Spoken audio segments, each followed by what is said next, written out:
Republicans. Joining us today to talk about all of the changes coming in Washington and the goals for this new year, Congressman Scott Peters. Thanks so much for being here. Thanks for having me. It's a pleasure to be here. You've got a different lay of the land when you head back to Washington because you've got Republicans in charge of the House and the Senate now. Just overall, how do you think that's going to change the way you have to work? Well, you know, I think it might be better in some ways, and I'll tell you why. Because I talked to a lot of my I'm friends with a lot of Republicans in Congress, and I said, you know, why can't we do this or that? And they would say, well, it's because of the Democratic Senate. It's because of Harry Reid. And I know in the Senate, the Democrats were blaming the House Republicans. So now I think the Congress is going to have to work to come up with a plan that it can present to the president, and the legislation at least won't get held up. And I intend to be a part of that. We've developed a really good working relationship locally, the five of us, 3 Democrats and 2 Republicans, working together. It's really helped San Diego. We'd like to spread that sort of ethic throughout Congress, but that's what I see as my role. Mm-hmm. You have said that in your second term you plan to focus more on centrist practical solutions for our local economy. What's on the agenda right off the bat? Well, you know, I would just say as an example of what we've done already is this border funding. So when we took office, the funding for the border crossing was stalled. Jerry Sanders and the Regional Chamber of Commerce said that reducing border weight was the biggest priority for our economy, losing tens of thousands of jobs and a lot of economic activity. Well, the 5 of us worked together to make sure that when we finally passed the budget in Congress, which as you recall was difficult, that there was funding for that. And we got the second and the thirds of that funding so that funding's all set and secure, and then within a couple of years, that border infrastructure will be fixed and those weights will be down. We have to take the same kind of attitude to a national transportation strategy. There's no reasons why Republicans and Democrats can't agree that the bridges shouldn't be falling down, the highways shouldn't be falling apart.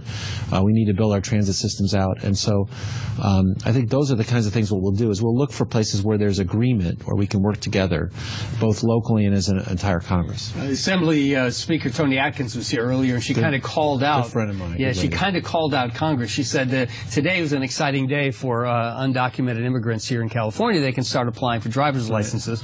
And she says now the onus is on Congress to get something done on immigration on the federal level, because that's really where it needs to be done. Is that something that can get done this year, do you think? Well, from my perspective, it's a pretty easy thing. If you talk to the Harvard Business School or the U.S. Chamber of Commerce, fixing the immigration system is one of the most important things we can do to get the United States economy moving as a whole. But is it realistic that you can get it done, do you think? And the Senate did a bill. With amnesty and border protection? The Senate did a bill that was 69 votes, and I thought that was a good model. I thought didn't have everything I loved in it, but I thought it was a good step forward. I'll continue to push that. To be frank, there's a real, within the Republican conference, there's a real kind of a civil war going on over that issue.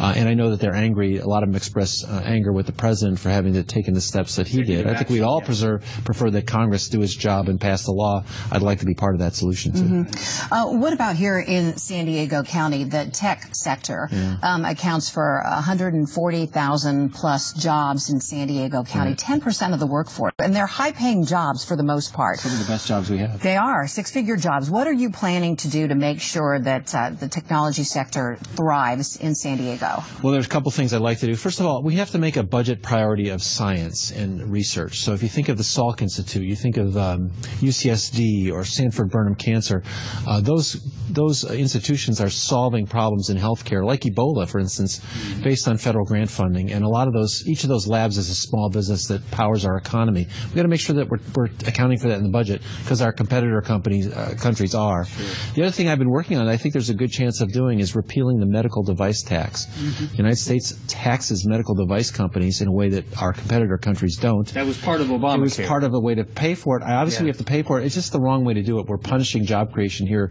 in the United States, and particularly in San Diego.